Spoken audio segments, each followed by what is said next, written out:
odeeffannoo ispoortii gaggabaaboo biyya keessaa fi biyya alaa yeroo simbiraan geenyu irratti kan argamnu dhimma biyya keessaa jijjiirraa taphattootaatti wal qabate Nageellee Arsiin waliigaltee gooliigaa kilabichaa dheereessee akkasumas ammoo taphattoota mallatteessifate kan simbiraan geenyu isaa Adaamaadhaanis wal qabatee gargaaraa leenjisaa fi taphataa sarara gidduu tokko kan mallatteessifate odeeffannoon jijjiirraa Bargamaatiin ammoo Newcastle United gaafii Arsenal tole jechuu kan dide kanatti ammoo Chelsea Jordan Henderson ifatti mallatteessifachuu kan beeyse Liverpool wal qabate akkasumas ammoo odeeffannoo jijjiirraa kan biroos kan simbiraan geenyu isaa odeeffannoo biyya keessaatiin yoonee galuu Nageellee Arsiin waliigaltee gooliigaa kilabichaa Idrisuu Abdullahi dheeressu kilabicharraa kan odeeffanne guchiiwwan sadarkaa lammaffaan CB Premier League Itoophiyaa bara 2018 akka xumuranii fi gaheen gooliigaa kana olaanaadha kan ture kubbaa goolii ta'uu danda'an hedduu deebisuudhaan badhaasa gooliigaa cima bara 2018 kaadamtoota keessaa tokko kan ture lammiin Gaanaa kun taphoota hedduurratti gooliin osoo irratti hin galiin dirreedhaa bahuudhaan sadarkaa lammaffaan kan xumuree taphoota 37 taphate keessaa 17 gooliin irratti hin galle goolii muraasa irratti galuudhaanis sadarkaa lammaffaa irratti kan gooliigaan kun bara 2018 Premier League Itoophiyaatiin kan inni xumure taphoota 37 taphateen goolii 27tu kan irratti galee torbee tokkoffaadha. Hanga torbee 37ffaatti walitti aansuudhaan Nageellee Arsiidhaa fi gooliigaan kun kan taphate torbee xumuraatiin Nageellee Arsiin goolii 3-0dhaan Maqala Sabaa Indartaatiin yeroo mo'atamu gooliigaan kun osoo hin taphatiin hafuun isaa ni beekama garuu torbee tokkoffaa hanga 37ffaatti ga'umsa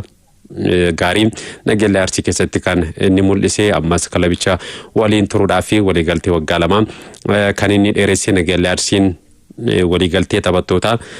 Rohobos Salaaloo, Daawit Tafarraa Guutaa, Idrisuu Abdullahi, Habib Kamal dheeressuudhaan taphattoota kan akka Barakat Gizaw, Muhammad Nur Nasir, Jamil Yaaqoob akkasumas ammoo Ndaalkaachoo Xababu kan inni mallatteessifate bara 2019 shaampiyoonummaadhaa fi morkachuudhaa fi gabanumaan of cimsaate kan jiru Nageellee Arsiin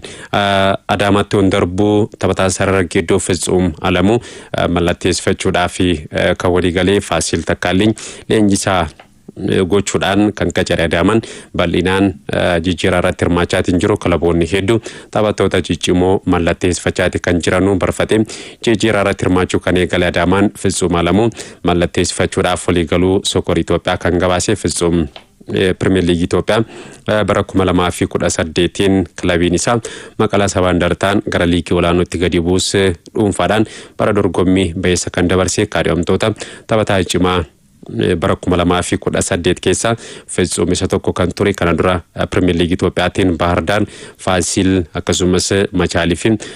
taphateera Adaamaan Dagguu Dabbabee gargaaraa leenjisaa Faasil Takkaalliin gochuudhaanis qacaroo kan ifoomsee Dagguun bara darbe Hadiyyaa Hosaanaa keessatti gargaaraa leenjisaa Khalid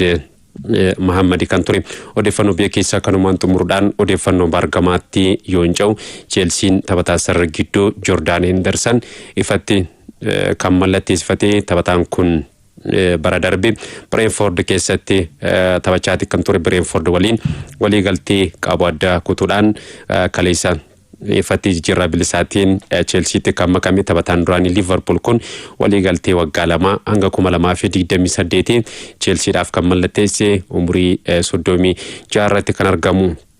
Jordan Henderson umriin isaa deemus garuu taphataa kilabootaan hedduu barbaadamudha. Hendersonii naamusa gaarii fakkeenyummaa akkasumas immoo dursummaa mallattoo Henderson ittiin beekamudha. Torbeetti walitti aansee dirree seenee taphachuu baatus garuu Chelsiin taphataa muuxannoo guddaa Premier League Englandiin horate kanarraa dirree keessatti akkasumas immoo dirree alatti hedduu irraa fayyadamaa fi kan eegamu Jordan Henderson waliigalticha booda yaada kenneen Chelsiin carraa guddaa naaf kenne kana didoon ulfaata jechuudhaan kan dubbate dirree keessaa fi dirreen alatti waanan qabu hunda Chelseadhaaf kennuudhaafis qophiidha jechuudhaan Jordan Henderson waliigaltee erga mallatteessee booda yaada kan kenne. Kana dura Liverpool keessatti waancaa Premier League England fi akkasumas Champions League Europa Liverpool waliin shaampiyoonii ta'uun isaa ni beekama. Taphataan kun akkuma sila kaasee amala gaarii fakkeenyummaa waan taphattoota dargaggoota hedduudhaaf fakkeenyummaa taphataa ta'uu waan ta'eef leenjisaan garee biyyaalessaa England waancaa addunyaa bara 2026 illee taphataa kana gara dirree seenee taphachuu baatus garuu qabatanii gara waancaa addunyaatti kan isaan imalanii muuxannoo taphattootaaf akka qooduudhaaf waan barbaadaniif taphataa kana kan isaan filatanii. Taphataan kun Jordan Henderson leenjistoota hedduutiin taphataa hedduu jaallatamuudha. Amma Xavi Alonso taphataa kana Chelseadhaaf akka mallatteessu kan inni taasise. Odeeffannoo biraatti darbu gaafiin Arsenal fudhataman argamne. Newcastle United gaafii Arsenal harkatti kan dide kilaboonni lamaan jijjiirraa Bruno Gimaresh irratti hanga ammaatti waliigaluu hin dandeenye. Arsenal Gimaresh mallatteessifachuudhaaf yeroo jalqabaatiif gaafii dhiyeesseeti kan ture. Newcastle gaafii Arsenal kana tole jechuu kan dide. Ammas kilaboonni lamaan dhimma jijjiirraa Bruno Gimaresh irratti haasaa akka jiran Sky Sport kan gabaase. Arsenal dursee dhimmoota dhuunfaatiin Bruno Gimaresh waliin erga waliigalee bubbuleeraa. Newcastle United garuu hanga ammaatti maallaqni Arsenal dhiyeesse gahaa miti jechuudhaan gaafii Arsenal kaleessa battalumatti diduusaa kan beeksise. Gimaresh yeroo boqonnaa isaa xumuruudhaan kaleessa garee Newcastle Uniteditti kan makameen. Newcastle United qophii gannaatti fi Spainitti kan argamu akka gabaasa Sky Sportitti yoo ta'e Newcastle United Gimaresh ammas tursiisuu akka barbaadudha kan beeksise. Gimaresh waliigaltee waggaa 2 ammas Newcastle United waliin isa tursiisuu ni qaba. Yoo Newcastle United barbaade immoo waliigalticha waggaa 2 gara 3tti dheeressuudhaaf filannoo akka qabudha. Waliigaltee kan dura waliin mallatteessan irratti kan ifoomeeti jiru. Ammas dhimma yerootti malee Arsenalitti makamuun isaa waan hafuu miti jedhamaatti kan jiru. Ammaaf garuu hanga Arsenal fi Newcastle United waliigalanutti Bruno Gimaresh kilaba isaa Newcastle United waliin shaakala hojjechaa itti uffaa kan jedhame. Odeeffannoo Arsenal wal qabatu biraatti darbu Arsenalin barbaadamaa kan jiru Vinicius Junior kaleessa Real Madrid waliin shaakala kan eegalee yeroo boqonnaa isaaf kenname xumuruudhaan garichatti kan makame. Kaleessa shaakala isaa jalqabaa taphattoota Real Madrid waliin Vinicius Junior kan hojjete dhimma waliigaltee dheeressuu irratti torbee kana keessa Real Madrid waliin akka mari'atuudhaas kan eegamu. Vinicius Junior waliigalteen Real Madrid waliin qabu xumuramuudhaaf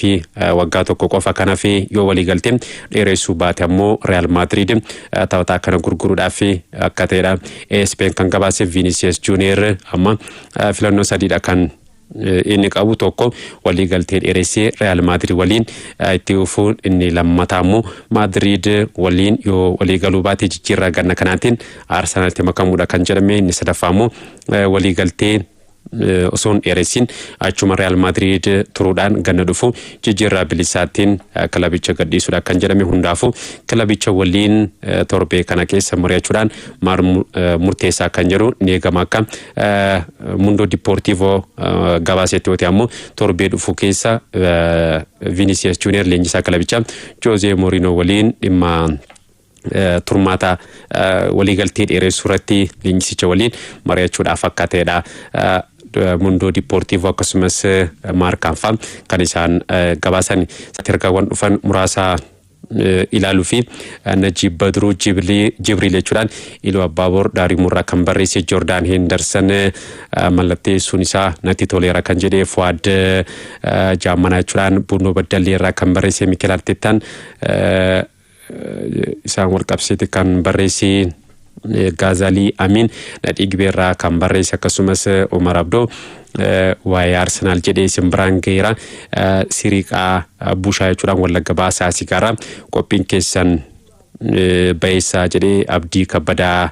nisim qophiin keessan bayeessaa. Waa'ee Liverpool jedhee Liverpool wal qabatee dhimma Barkulaatiin odeeffannoo qabadheera kan simbiraan gahuniita. Yoonaas Ayyaanaa Yaayorraa barreesse waa'ee Manchester United kan jedhee. Boonaa Kaasahuun qellan wallaggaarraa isin dhaggeeffachaa jira qophiin keessan beeysaa jedhee Ansaar Zeenuu Jimmaa Humna Addaarraa kan barreessee waa'ee Manchester City kan jedhe Bilisoo Lijaalam Ilubaaboor Yaayorraa jijjiirraa Vinicius Junior fi Bruno Gimaresh kan jedhe Simbraan Gaheeraa Najib Radeebidhaan kan barreessee kanaan alatti qophiin keessan beeysaa kan jedhe Aliyyi Amaanoo Gadaba Saasarraa waa'ee Arsenaal kan jedhe maaloo yaada qilleensa irraa folchaa kan jedhe duwwaa 9:33 jechaa kan itti ufu Toomaas Asfaaw Wallagga Bahaarraa kan barreesse Arsenaal wal qabatee Barataa Abdaanuur Taajuu Bunnoo Baddalee Manchester City Ayyub Waadii malirraan gaheera kan jedhe Manchester Cityn Ayyub Waadii mallatteessifachuudhaa fi kilaba France Lille waliin haasaati kan jiru odeeffannoo bahaa jiran garuu dhimmoota dhuunfaatiin Manchester City fi Ayyub Waadii akka walii galanii dhagaafamaati kan jiru Amaan Zaakir Limmuu Koosarraa barreessee innis waa'ee Ayyub Waadii kan jedhe maamila keessan ta'uun barbaadee maamila keenya taatee jirtanuuf barreessii Boonaa Muhammad Aanaa Guraa warraa barreessii Fooyituu Waancaa Addunyaatti wal qabatee kan barreessii Kennasaa Daamtoo Ilubaaboor waa'ee jijjiirraa Arsenaal Magarsaa Moosaa Ilubaaboor Yaayorraa Manchester Cityn waancaa bara dhufuu shaampiyoonitaa jechuudhaan kan barreesse Barataa Jireenyaa Dirribaa Abdiisaa jechuudhaan magaalaa Baddaleerraa waa'ee Liverpool kan jedhe Abdii Zaakir Humna Addaarraa qophiin keessan beeysaa Efreem Fiqaadaa Ilubaaboorraa kan barreesse innis qophiin keessan namatti tolaa waa'ee Arsenaal kan jedhe Isqeel Kennasaa Ilubaaboorraa muraasa odeeffannoo jijjiirraa akkasumas immoo waliigaltee dheeressu Simbraan gahuudhaa fi leenjisaan duraanii Chelsea fi Tottenham Mauricio Pochettinoon garee biyyaalessaa Ameerikaa waliin turuudhaa fi waliigaltee hanga 2030 kan isaan dheeressanii waancaa addunyaa bara 2030tiinis garee biyyaalessaa Ameerikaa dursuudhaa fi waliigaltee kan dheeressanii Pochettinoon waliigalaan taphoota 31 garee biyyaalessaa Ameerikaa kan isaan dursanii kana keessaa 18 injifachuudhaan tokkoon mo'atamuudhaan 12 ammoo kan isaan tokkoon qixa ba'uudhaan taphoota 12 ammoo Pochettinoon garee biyyaalessaa Ameerikaa dursaa kan isaan mo'atamni ammas waancaa addunyaa bara 2030 waggaa 4 booda dorgomuunis garicha dursuudhaaf kan isaan waliigaltee dheeressan odeeffannoo biraatti darbuu Chelsea fi Coman kan isaan waliigalanii dhimma jijjiirraa Trevoh Chalobah irratti kilaboonni kunneen lamaan kan isaan waliigalanii Coman euro miliyoona 30 Chelseadhaaf kaffaluudhaaf kan waliigalee adeemsa keessa immoo milkaa'inaa fi ga'umsa Chalobah irratti hundaa'uudhaan euro miliyoona 6 kan dabaluudhaafis Coman Chelsea waliin akka waliigaleedha. Fabrizio Romanoon kan inni gabaasa odeeffannoo biraatti darbuu Liverpool Bradley Barcola mallatteessifachuudhaaf ifatti PSG waliin haasaa kan eegale Liverpool bara darbee galee Barcola mallatteessifachuudhaaf taphataa kana hordofaati kan jiru PSG jijjiirraa Barcola irraa paawundii miliyoona 45 ol akka barbaaduudha. L'équipe torbee lama dura beeyseeti kan ture Liverpool ammoo hanga paawundii miliyoona 100 kaffaluu barbaada kan jedhame gidduu isaanii garaagarummaa maallaqaa guddaadha kan jiru kun gidduu isaan irratti walii galuu irratti gufuutti ta'uu akka danda'uudha gaafamaatti kan jiru kaleessa irraa eegalee garuu Liverpool hooggantoota PSG waliin haasaa akka eegaleedha. Sky Sport kan gabaase odeeffannoo biraatti darbuu taphataan Real Madrid Gonzalo Garcia Fulhaamiif kan mallatteesse Fulhaam leenjisaa duraanii Madrid Alvaro Arbeola leenjisaa gochuudhaan akka qacaree booda taphattoota Real Madrid mallatteessifachuudhaaf hordofaati kan jiru kana keessaa tokko kan ta'e Gonzalo Fulhaamiif waliigaltee hanga 2031 kaleessa kan mallatteesse Real Madrid euro miliyoona 40 jijjiirraa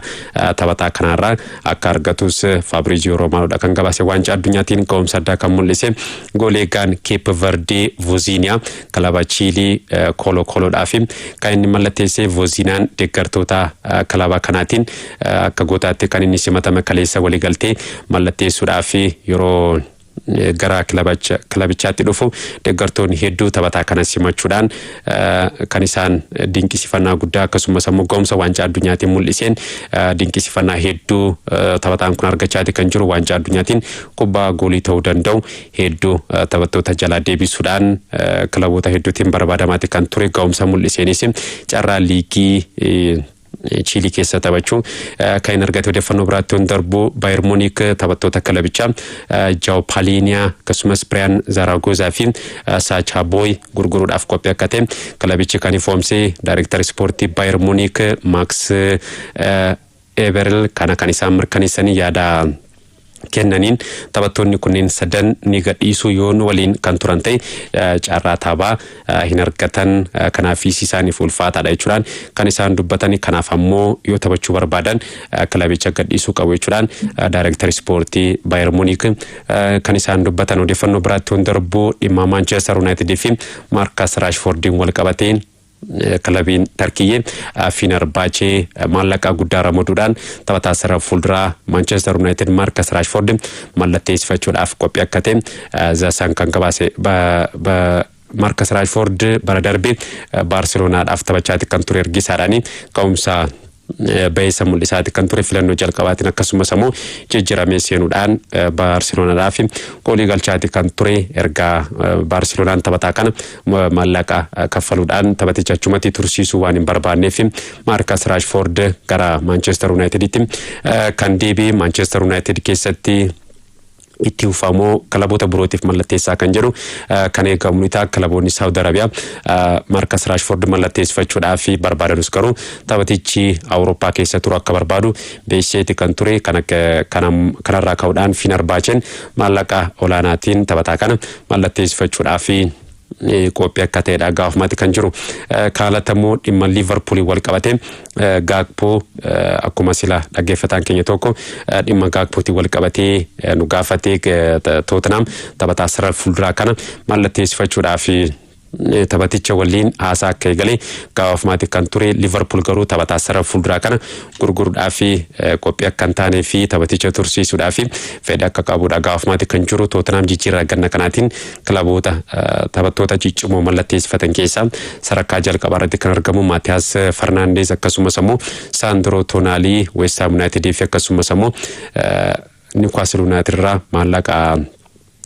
olaanaa ramaduudhaan taphattoota kanneen lamaan sarara giddurratti kan mallatteessifate Sandro Tonali erga kilabichaaf mallatteessee booda qophii gannaatiin Tottenhamiif walitti aansii goolii galchaati kan jiru amma sarara fuulduraasaa Roberto Di Zerbiidhaan kan durfamu Tottenham sarara fuulduraasaa daran cimsachuudhaaf Gakpo Liverpool irraa mallatteessifachuudhaaf fedhii qabaatus garuu Liverpool taphataan kun gurguramu jechuudhaan akka beeksedha kan gabaafame kan alatamuu Sunderland taphataan sarara fuulduraa kilabichaa Wilson Isidore jijjiirraa ganna kanaatiin kilabicha kan gadhiisnee fi gurgurtaadhaaf akka hin dhiyaanne kilabichi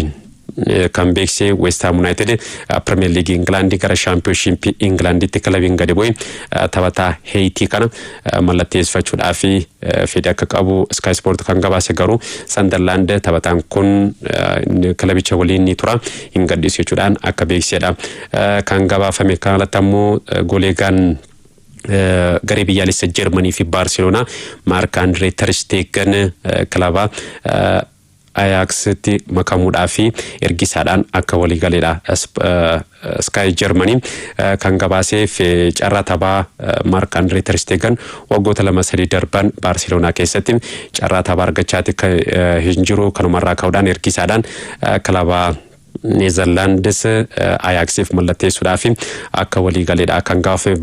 kan alatti Aston Villaadhaan wal qabate ammoo Aston Villaan taphataa sarara gidduu kan Barcelona Marc Bernal mallatteessifachuudhaaf akka ta'e zasan kan gabaase kan alatti odeeffannoo kiyya xumuraatiin ammoo Real Madridin wal qabatee Real Madrid taphataa sarara fuulduraa kilabichaa Endrick ergisaadhaan Roomaadhaaf kennuudhaaf akka ta'edha kan gabaafame taphataan kun